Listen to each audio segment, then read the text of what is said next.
This is a wildly discussed topic last week, and it still continues even to this day. Some people even emailed me to talk about this topic. Don't worry, I will. I'm a bit late because of real life stuff, but I'm going to. The Stop Killing Games Initiative, or Stop Destroying Games Initiative, is a campaign towards lawmakers to, well, stop destroying games. You know how Ubisoft doesn't let you to play The Crew anymore because they don't support the game anymore, leading to many gamers who bought the game basically not having a game at all? That's what Stop Killing Games tried to prevent by having a law in the EU that prevents game companies to make games, especially live service multiplayer games, unplayable to people who already bought them. I already talk about the issue of game preservation since, well, forever, especially the issue with The Crew 1. So obviously, this is a movement that I am totally in support of, in spirit at least. I can't literally support it because I'm not a European citizen, and this is an EU law. So if you're on the EU and you don't want game companies to take your games away from you, this is definitely a bill that you can support, link below. While I do think that encouraging official means of video game preservation is something that I can support,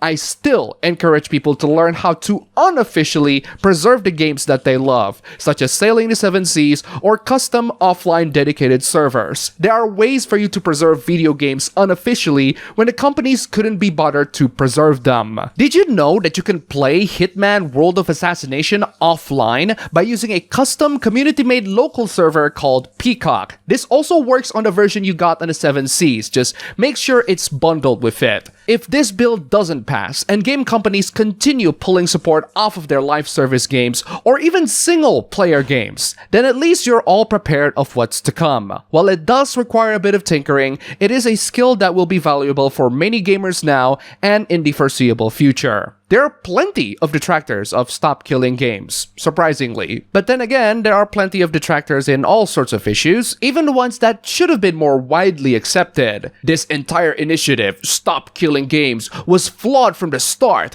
We don't buy games, we buy licenses.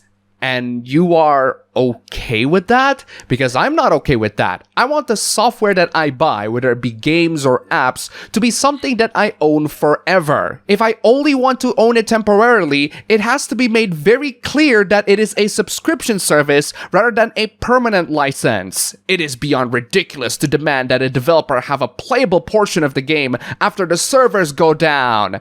It's really not. Classic Counter-Strike, including up to source, is still playable to this day. Black Ops 2 and older Call of Duty games are still playable even on multiplayer using Plutonium. Hitman World of Assassination can still be played using local server called Peacock. Classic Doom can still be played multiplayer with all sorts of community-made mods. There are ways to make games playable after the servers go down and the developers don't support them anymore. Just give the community the tools. Costs would shoot through the roof in many cases, or developers, even small devs, would just abandon certain types of games because they'd be obligated to provide a local playable version. Oh yes, please abolish games that are only playable online and multiplayer so that game companies don't screw you over later. It's not exactly an unreasonable request to demand game companies to not take games away from you after you bought them. How would that impact expansions? Expansions have nothing to do with anything. I'm not sure why you bring that up. What if the playable portion is just an empty room?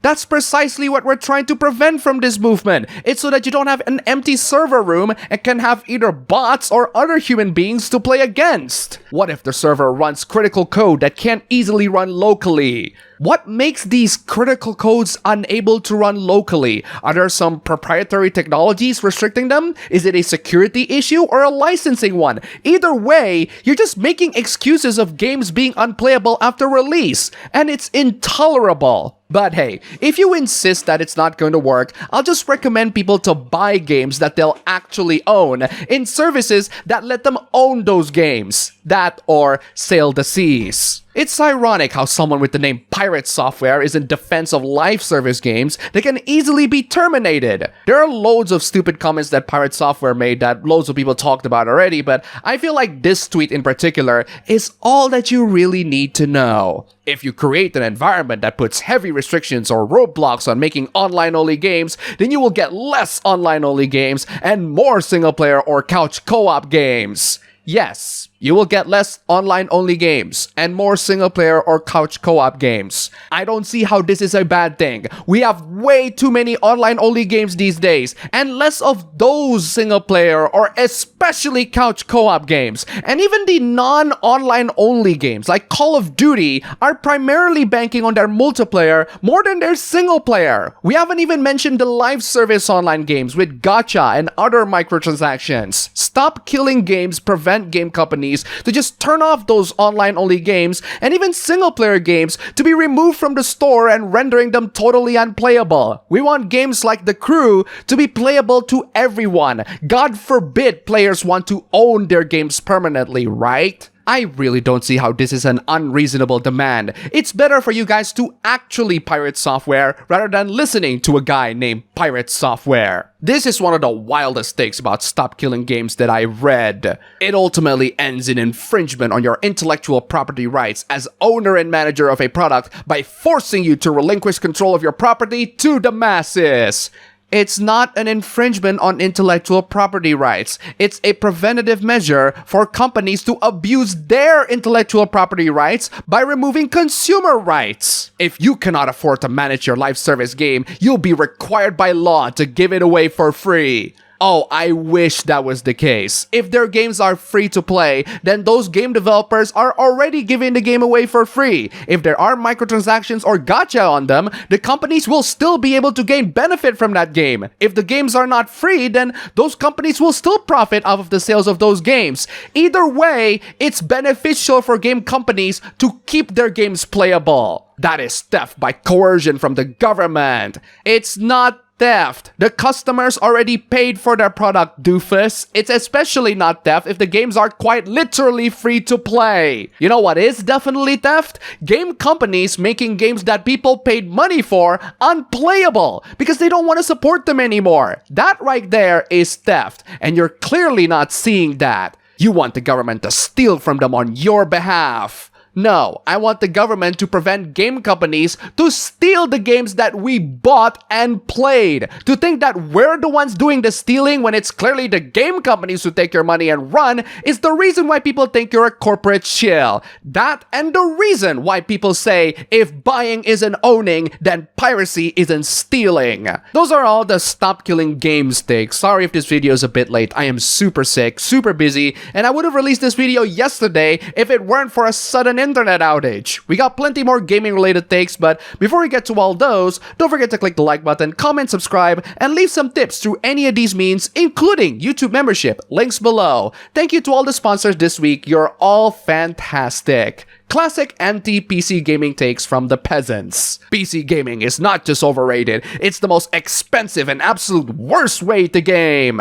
That's your subjective opinion. If you think console gaming is the best for you, that's fine. I won't call it the worst, but since you're going on the offensive, I would have to reply. I think it's the best way to play games because of the amount of freedom that you can do with the platform. You can use all sorts of controllers, play all sorts of games that are beyond the ones natively supported by PC. Also, the most expensive, you can grab a used laptop from eBay for $100 and play Doom on it. Congratulations, you're a PC gamer. Many unnecessary steps and requirements to play a damn game that you actually don't own. That's when you are wrong. DRM-free games on PC absolutely exist, even without piracy. Not only you can actually own the games that you bought, but you can also install them in as many systems as you like with zero restrictions whatsoever. For a worse gaming library than consoles. Subjective opinion, but okay then. PC gaming is not for real, actual gamers. That's alright. I'm not a gamer nowadays. I mostly do work on my laptops, including making these videos, dunking on your dumb takes. It's interesting how console peasants are gatekeeping themselves out of PC gaming. You have to have a full-on degree in computers. I do have a degree in computers, but I built my first PC and talk about PC stuff before I got my degree. I play classic 90s PC games on my HP Mini. I made tutorials of PC software and operating systems, all when I was in middle school. If you have the passion for it,